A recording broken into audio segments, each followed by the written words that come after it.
Hi everyone! Ang ibig pong sabihin ng solid yellow line ay hindi ka po pwedeng mag-overtake at lumipat ng linya dahil lubha itong delikado.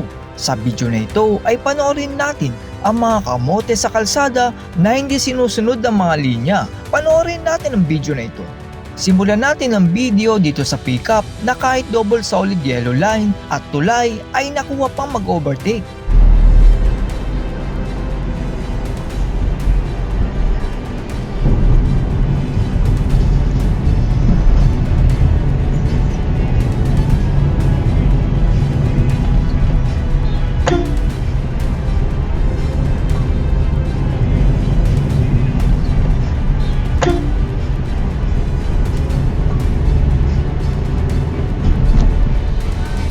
Hinarangan naman ng tricycle ang gitna ng intersection box at pwede siyang tamaan ng ibang sasakyan.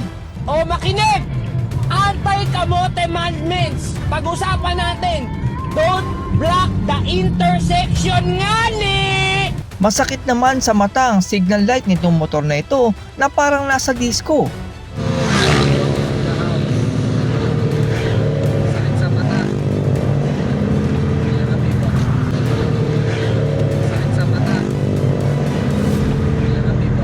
Tanggal naman ang iyong tutuli sa tenga pag dumaan itong motor na naka-open pipe ang tambucho.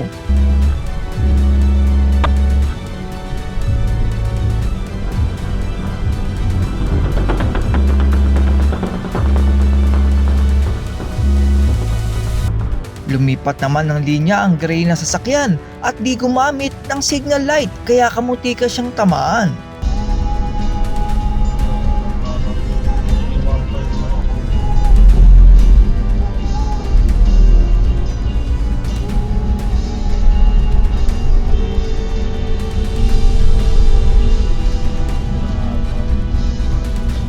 Mukhang wala namang panghulog ang driver ng sasakyang ito dahil sinasadya niyang bagalan ng takbo para tamaan siya ng truck at magkakaregluhan.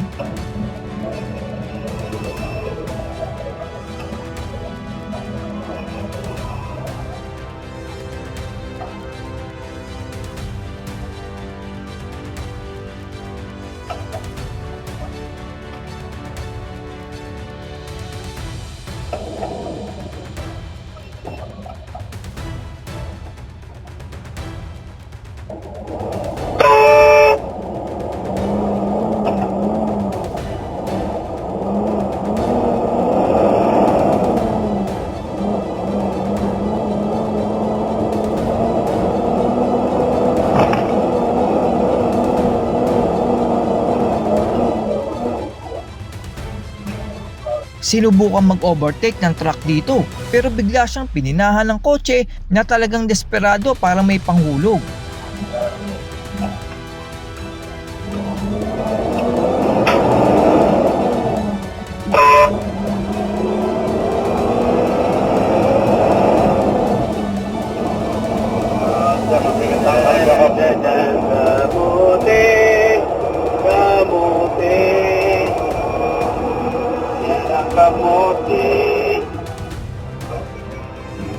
Sa huli ay nakalagpas ang truck dahil alam ng driver ng kotse na defensive driver ang nagmamaneho ng truck.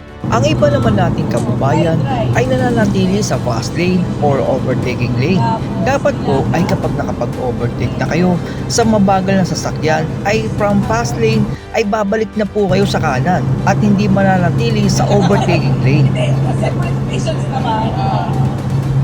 Yung tatay ko pag pwede ka naman next.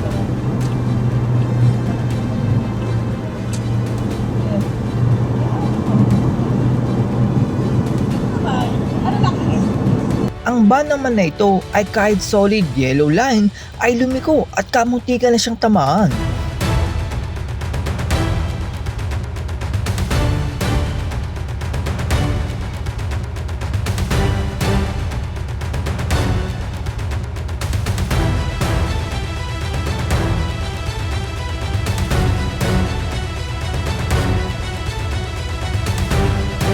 Nag-on naman ng hazard itong SUV dahil sa lakas ng ulan, pero dapat po ay headlight na lang ang inyong buksan para malaman ang nasa likod kung lilipat kayo ng linya. dahil hazard ang naka-on sa kanya ay malilito ang nasa likod kung saan ba pupunta itong SUV. Pansinin niyo po ang kanan ng SUV sa harap na magtatapon ng basura ang sakay nito sa kalsada.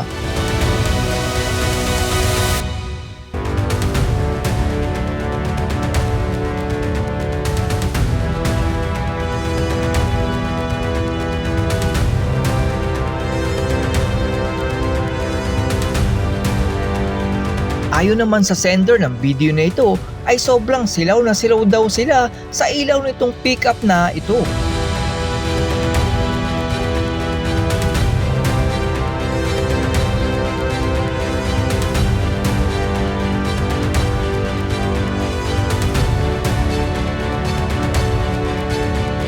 Ito naman pong sasakyan sa harap ay kahit double yellow white line ay lumipat ng linya kahit bawal.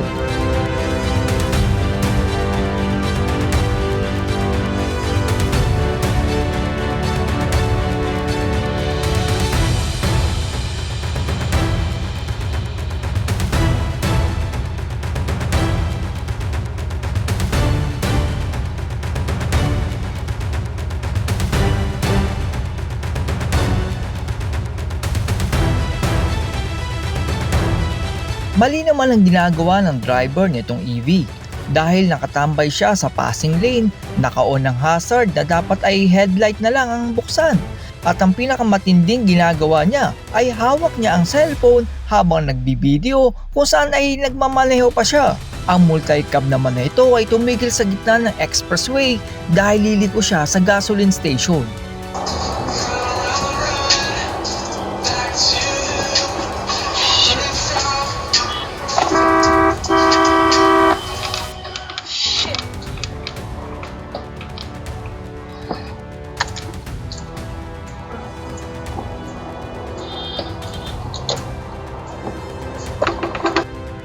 At yan po ang mga kamote sa kalsada na susubok ng inyong pagiging defensive driver.